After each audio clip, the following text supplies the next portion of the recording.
presentation unit. Everybody's doing well so far? Yeah. All right, you're almost done. I think this is the last one, the last presentation. One more. One more? Yeah.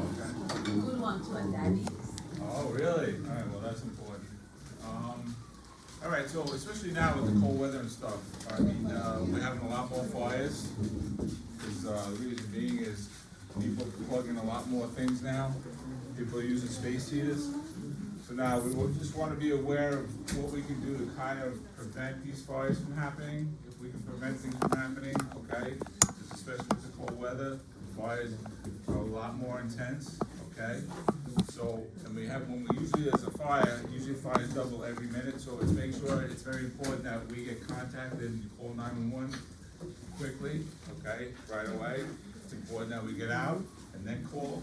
Okay, we don't want to be calling inside our place. We want to make sure if we do have a fire, we're calling as we get out, and we have to make sure we have a plan to exit our apartment. We have to make sure we understand what type of building we're living in, because that matters of how we exit our building. Because if we live in a fireproof building, we are going to shelter in place in our apartments. It's a safe place, safe to be in a fireproof building. And I'll go over that, the difference between the non-fireproof and fireproof. All right, so first one that we're going to talk about is cooking fires. Cooking fires and kitchen fires are probably the number one room in the house that we have our most fires besides the bedrooms. The kitchen fires are the most, and we have our most serious burns in the kitchen. And why is that? Because people are careless when they're cooking. A lot of times what we do when they're cooking, they usually leave it unattended. We're usually doing other things in the house. We're walking away from when we're cooking, right? So we want to make sure when we're cooking that we're reminding ourselves that we're cooking, that we have something on the stove, we have something in the oven. Okay, maybe by something we can do is maybe we can carry something with us. We can send an alarm on our phone, just to, make us aware that remember that we're cooking. Because we get caught up in things, we understand it, we forget and things like that. But when we are cooking, and if we're cooking with grease, okay, we want to make sure if we're cooking with grease that we have a tight fitting lid that's going to go over our pan in case we do have a grease fire, okay? That's very important before we even start to cook with grease, that we have a tight fitting lid handy, okay? You want to make sure you have an oven mitt, okay? So the reason being for that is that in case you do have a grease fire, we want to be able to smother it with the tight fitting lid, okay? So now, if we do have a grease fire, what are we not going to use on that? Right? Everybody should know that by now. That's the most important thing. Because what's that going to do to that grease fire? It's going to expand it so much more. It's going to make it bigger. Okay, now it's going to go to the cabinets. Now you're going to have a real problem. Okay, so make sure when we're cooking that our handles are inside, right? We don't want to be sticking out. Why is that? Because we want to tips it over. We have kids. Kids, first of all, if we're cooking in the kitchen, okay, kids should not be in the kitchen. Okay, we want to make sure there's at least 4 feet around the oven area, and we like to make sure that we don't even want kids inside the kitchen when we're cooking. Too many things can go wrong. Okay, so make sure if we are cooking, okay, and if we're cooking with grease especially, okay, we want to, like I said, tight fitting lid. We want to maybe have some baking soda like this handy. Okay, I'm sure we've heard about this already. I know we go over this over and over again, but it's nice to have baking soda just on your counter. We don't want it inside the cabinet somewhere, because if you need it, you want it accessible. Okay? So when we have a grease fire, what are we gonna do? Okay? Make sure when we're cooking, it's not unattended. We went over that. But if we do have a grease fire, what we're gonna do is, right, we're gonna shut it off, right? We're gonna shut the heat off to the stove top, right? That's the first thing we do. What that's gonna do, the heat's gonna stop going. Now, what we're gonna do is sprinkle the baking soda on it. We're gonna put the lid on it, right? And we're just gonna slide it off the stove. We're not gonna pick it up, we're not gonna walk it over the sink, we're not gonna walk it outside. We're just gonna leave it, we're gonna push it off the stove and let it, cool off. What we're not gonna do, we're not gonna lift up and look to see, is it out? What's gonna happen? What's gonna happen? Oxygen's gonna be being added into it, it's gonna go big fire once again, okay? So once it happens, we're gonna shut it off, baking soda, cover it, let it cool down, okay? Don't pick it up, don't move it off, okay? That's it. So if we do have a grease fire, that's what we're gonna do, okay? We're not using water, okay? So if we have this grease fire and it's out of hand and we just left it unattended, okay, we wanna make sure you're gonna get out of the house and then call 911 as you get out. We don't want you really fighting fires, but if you wanna fight it, we'd rather not have you fight it, cause a lot of things, people have these fire blankets now, all right? People think it's a great thing. They work, they do work. How we feel about it is, the problem with the blanket is, you have to be too close to it, okay? So, you know, it just, to me, it's just too many things can go wrong. So now, as we get older, we're not as stable, right? So say we have the heat blanket, okay, I'm gonna take it, now we trip, okay? There's too many things that can go wrong with that heat blanket. They do work, but you really have to be careful with those if you're gonna use those. I'm not gonna say no, you can't use them because they do work, but I think they're just a little too dangerous, for especially as adults, as we get older. You know, we're not as good as our feet, we're not as healthy, so we wanna be careful that way. I just think it's something else for us to maybe burn ourselves and maybe get our clothes on fire now, but that's up to you if you wanna use it. You said that if you trip, is it a heavy blanket? No, but the thing is, we're not good on our feet, so if we have a fire now, say it's a grease fire, now we wanna put a blanket on that, you're not just gonna walk over and be able to put it on, there's gonna be so much heat. Okay, so you're gonna try to be like this, and it's just not a simple thing to do. Okay, it can be done, and they show how easy it is to use. Okay, it's up to you, but I'm just recommending that it's a little more, it's tougher to use than anything else. And when we are cooking, we wanna make sure that when we're cooking that we're not having any loose clothing, right? When we cook, because what happens with our loose clothing? Catches on fire and stuff, so we wanna make sure that everything is tied up against us, nothing loose hanging over when we're cooking. So we wanna cook as safe as possible. One thing I don't understand though, when you're cooking it on fire, and you have a cover, I can understand that. Why you wanna open your grill to use the baking powder? The baking, well, we're not gonna cover it yet.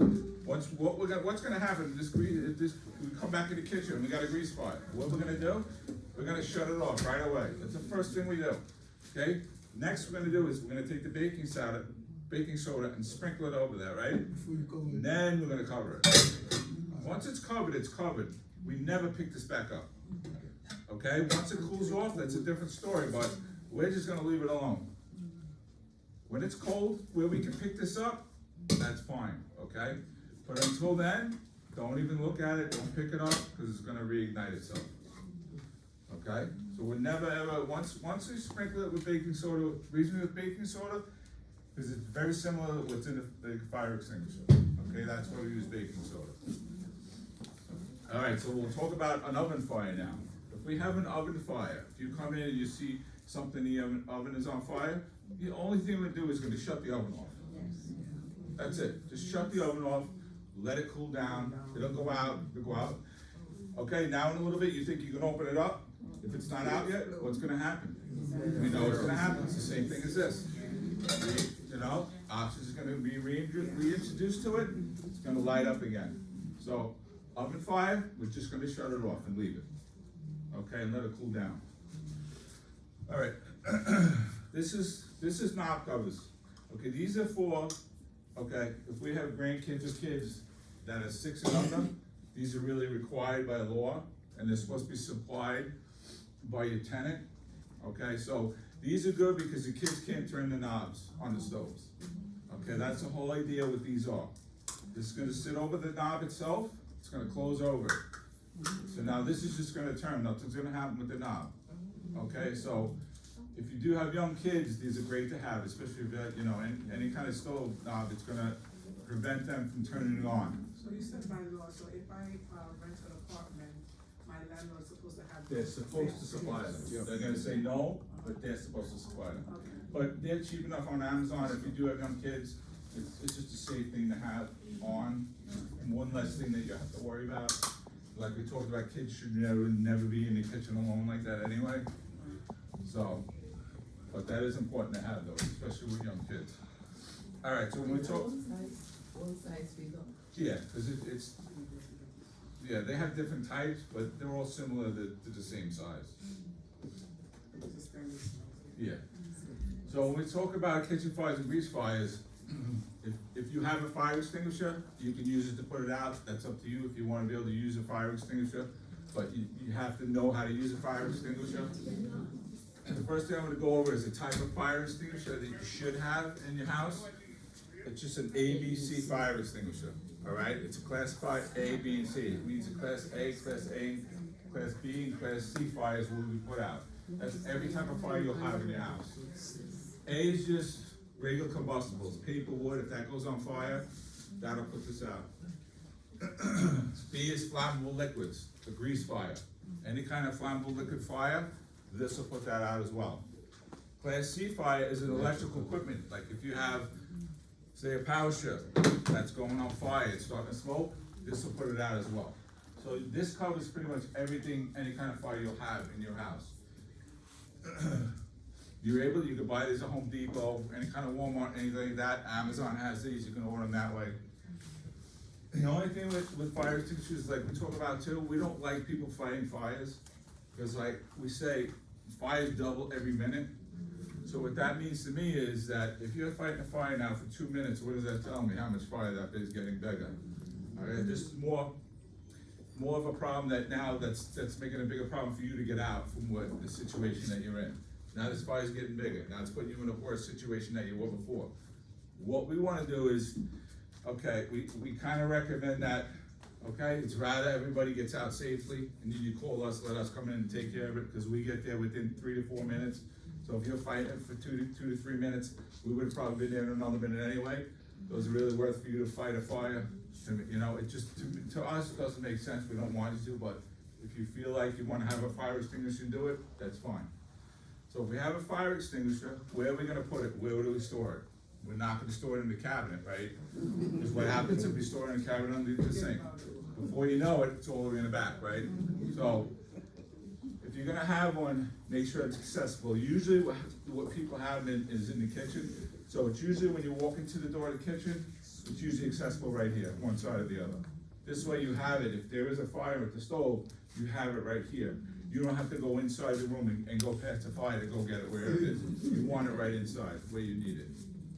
Okay? So if you're gonna have one, it has to be accessible. Don't put it in the cabinet.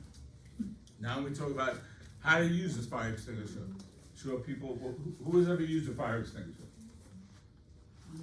Okay, so that's not many people, right? So does anybody really know how to use one? No, so if you're gonna use it, you should know how to use it. So how would you do it? Huh? Just pull the handle up and that's it? And it puts the fire out? Okay, yeah, just pull the handle up, put the fire out. Got it. Got it. I was saying, in my workplace, they teach us the acronym. Yes, there you go. What's the acronym? Point, Point? aim, Okay. pull, The acronym is PASS, P-A-S-S. The first one is there's a pin. The P is, we're gonna pull the pin, right? The next one is A. We're gonna aim. We're gonna aim at the base of the fire, not where the flames are, at the base of the fire, aim. Then we're gonna squeeze, right? And then we're gonna sweep side to side, right? We're gonna pull the pin, we're gonna aim, squeeze, sweep side to side. It's that simple.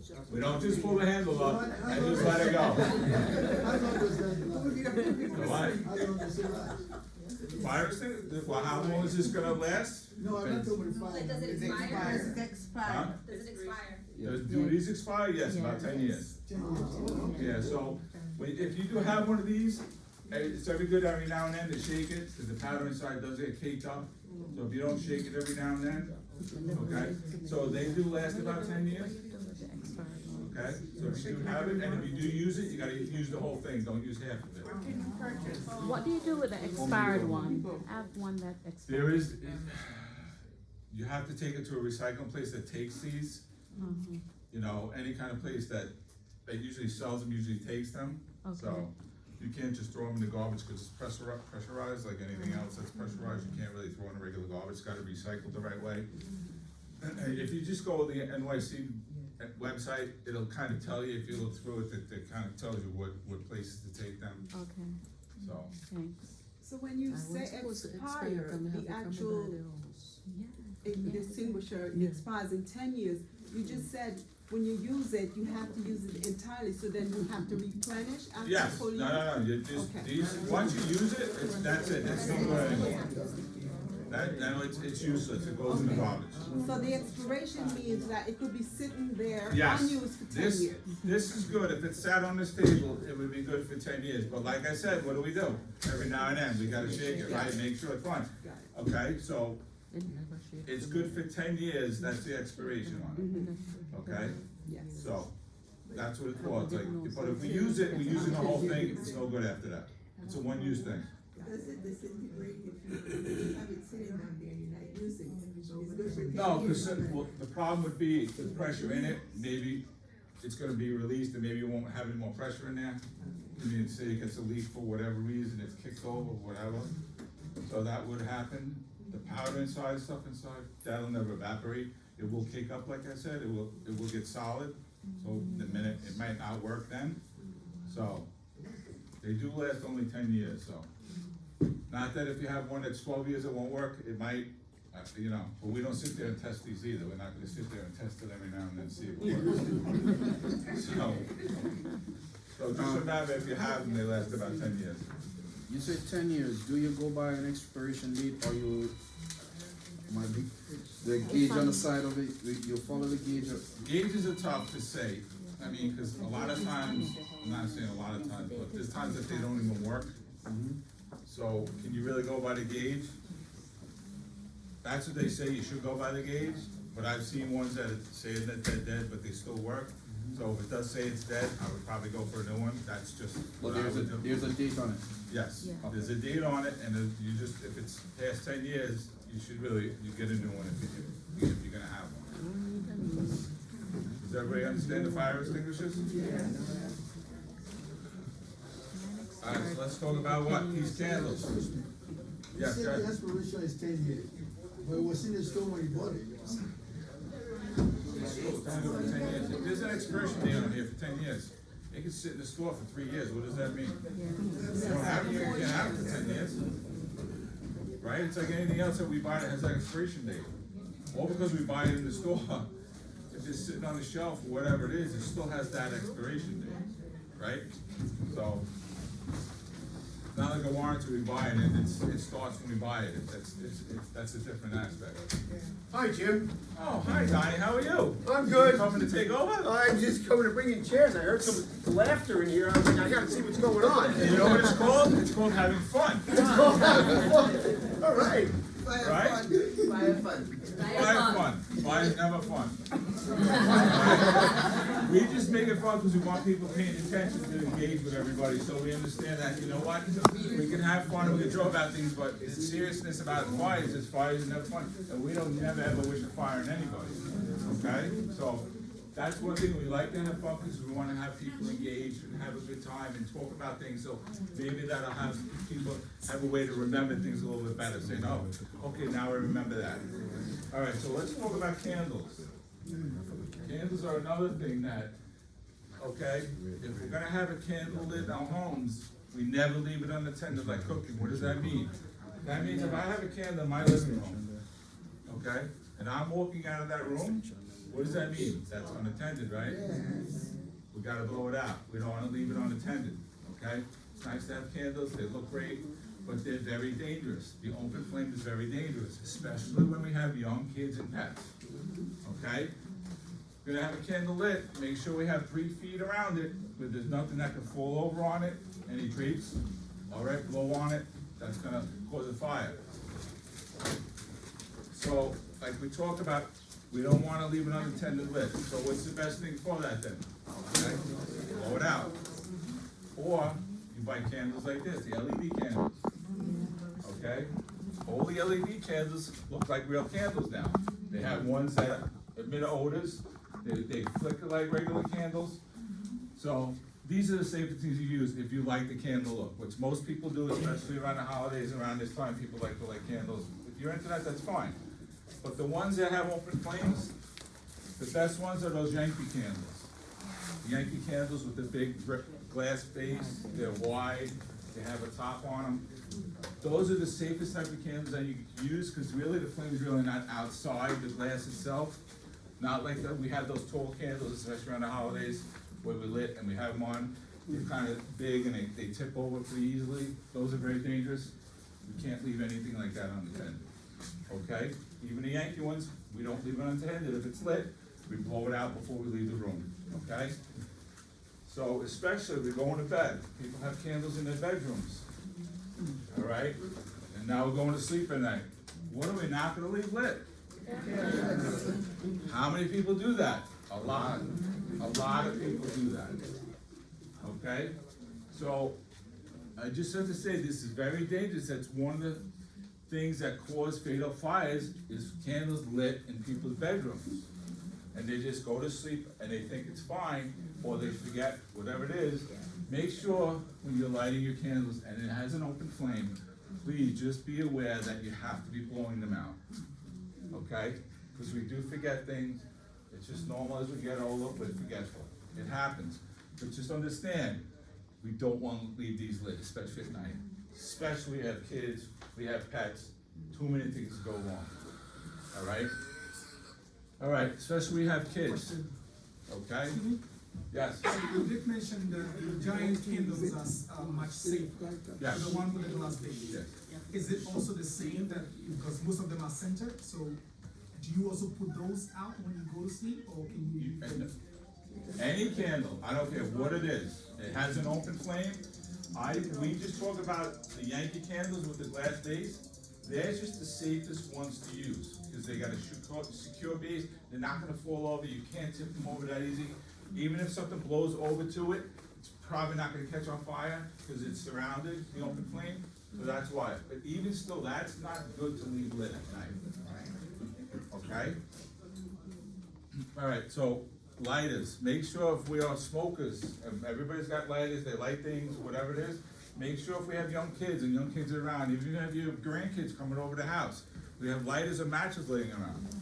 We wanna make sure we're safeguarding them, okay? Kids are very curious, especially lighters and matches. There's still a big problem today with kids lighting fires this way, because kids are curious, that's what they do, okay? So make sure if we have these laying around, that they're secured, that it's not easy accessible for kids to get to, okay? Now, if we're smokers, anybody that smokes here? Okay? Smokers, that's the #1 cause of fatality. So if you are a smoker, be aware that if you're gonna smoke, you're not smoking laying down in bed, okay? Especially as they get older, everybody takes medication, I know, people like having a good time, they have a few drinks, whatever they're doing, okay? Makes us drowsy. So if you're laying down, you're smoking, what's gonna happen sometimes? Sometimes when you fall asleep, now you have a cigarette in your hand, okay? Too many fatalities are still happening this way. Even as much as the education we get out there about smoking, we tell people how dangerous it is. Still the #1 cause. This has been going on for so many years, and the #1 cause of fatalities is smoking. Okay, and really, people are cutting down on smoking, not a lot of people smoke anymore like they used to. Still the #1 cause. And especially with oxygen, Huh? especially with oxygen. Especially with oxygen, that's a whole nother thing. So, just be aware, if you are a smoker, make sure you smoke it safely, you don't wanna be laying down and smoking. Never smoke in bed laying down. If you're gonna smoke and laying down in the chair, in the recliner, okay, that's the same thing as laying down in bed. So make sure that if we're smoking, that we're putting our cigarettes out in a deep ashtray, okay? Make sure if we're going to bed, make sure that's out before we go to bed. It's like anything else, we don't wanna leave something smoldering that's gonna cause a fire if we go to sleep, or if we're just gonna lay down and take a nap, or whatever it is. Just be very aware of that cigarette, it's gotta be out, okay? And do not smoke in bed, do not smoke laying down. Just be aware of that if you are a smoker. And if you know people that smoke, kinda keep telling the same fact. Please do not lay down and smoke, because it's still the #1 cause of fatality. All right, so let's talk about electrical. Okay?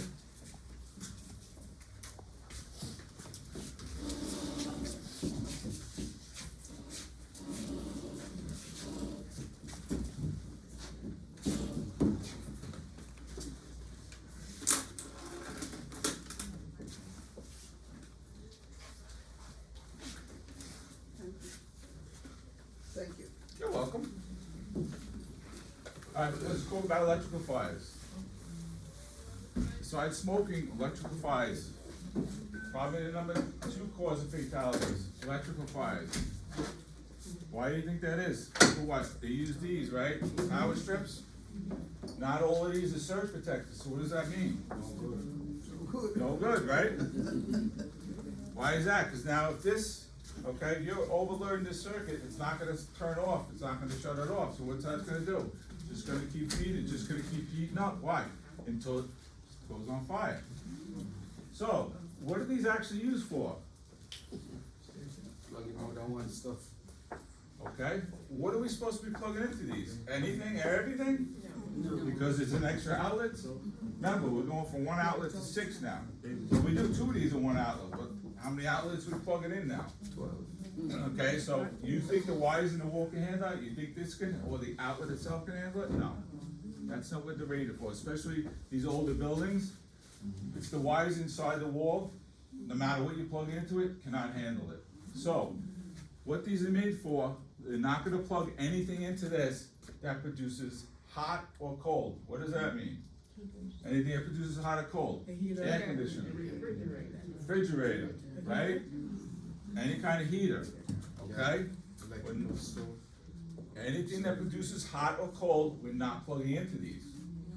It's gonna be plugged directly into the outlet itself. Even iron? Iron's another one, that produces something that's hot. But that is something that, you know what? If you're gonna use an iron, it's supposed to be directly into the wall, that's fine. But if you're gonna plug an iron to this, understand that when you're ironing, what do a lot of people do when they turn the iron on? They just leave and they walk away, right? Isn't that what we do? So, we wait for the iron to heat up. So if you're walking away, do some people forget that it's on? So we don't recommend doing it anyway, okay? Try, it should really be plugged into the wall. Anything that produces hot or cold should not be plugged into this. So what if you do have a outlet like that, I mean, with a surge that Right. shuts off, is that, can you use hot and cold? We don't, well, Don't no, recommend that. absolutely not.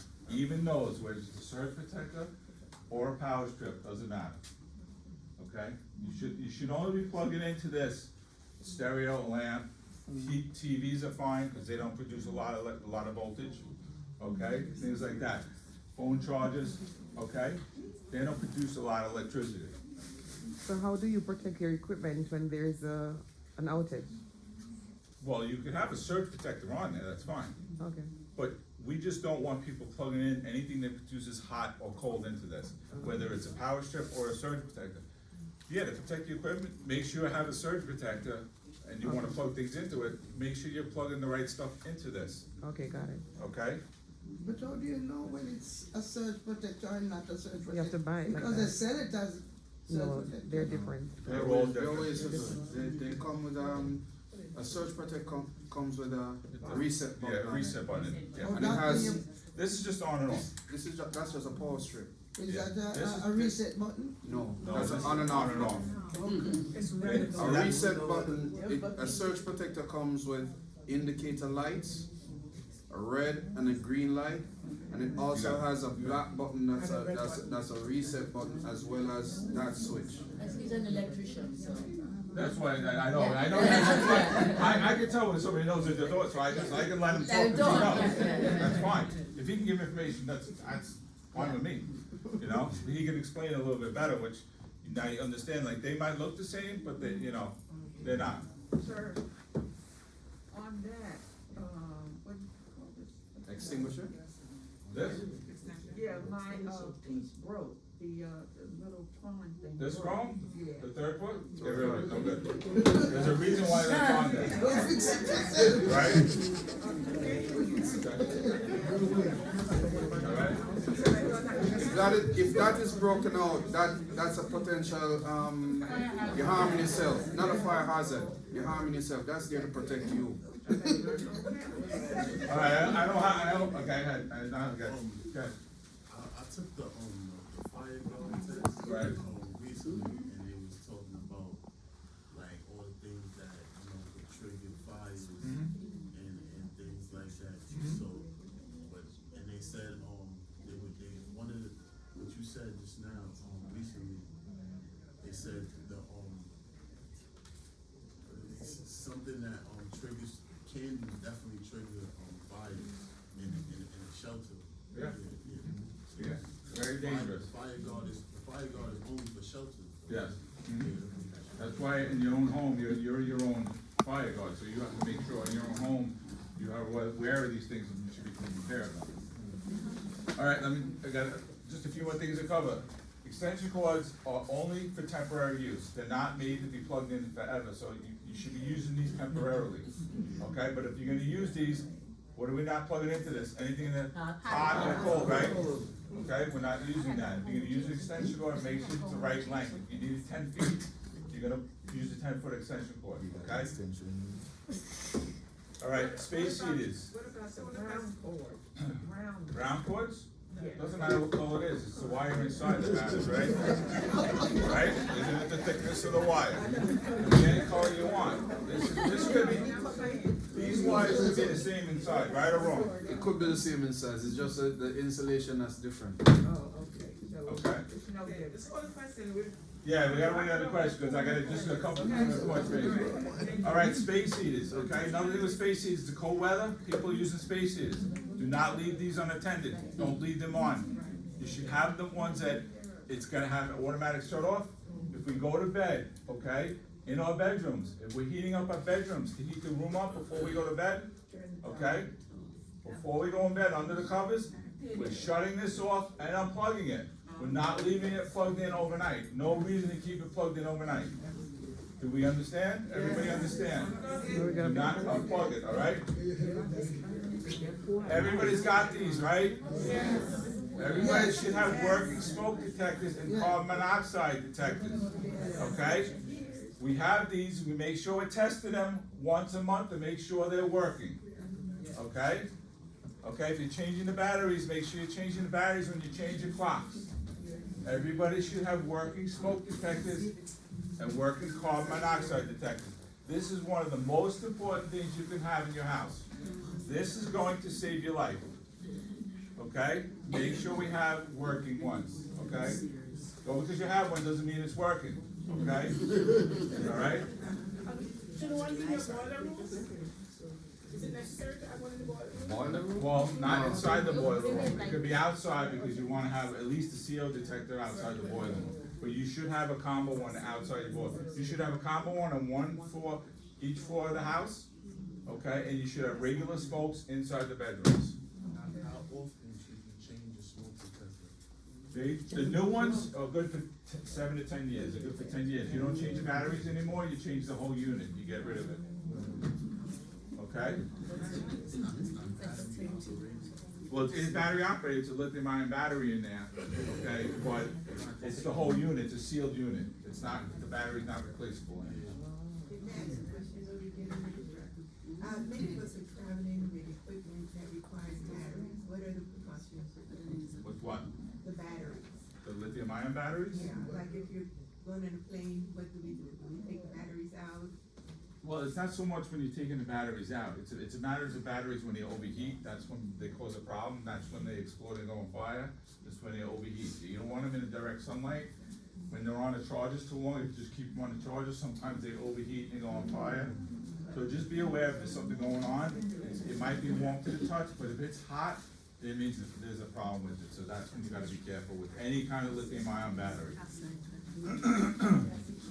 Any other questions? Go ahead. Fire extinguisher. There's a special way to use it. To use it? Well, I have information outside, we have booklets out there, that everything I talked about explains in that booklet. Okay, so the fire extinguisher, it's a code, the PASS is what we went over. Okay, so that's written in there, so any information that anybody needs, and next door, we have all our pamphlets there, just please take one, and there's a lot of information there that we kinda talked about, and if you didn't kinda understand some stuff, just read it over, and you'll understand things that are in there. Okay? I just want to make a comment. And what happened to me? I think I was at church or somewhere else, and somebody called that you better come home. And I said, what happened? She said, there was smoke coming from under your door, and she had to call River Bay, and they came and they broke down your door, and my pot of pea soup.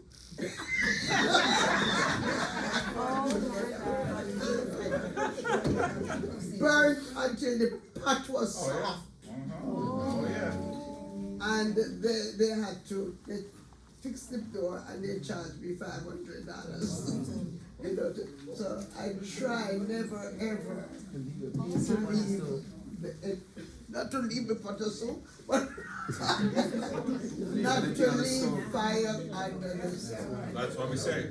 We don't ever wanna leave unattended cooking. We don't wanna leave the house when the stove is on, anything is on. It's nice to go to keep cooking, but that's the most dangerous thing you can do. All right, any more questions? Thank you.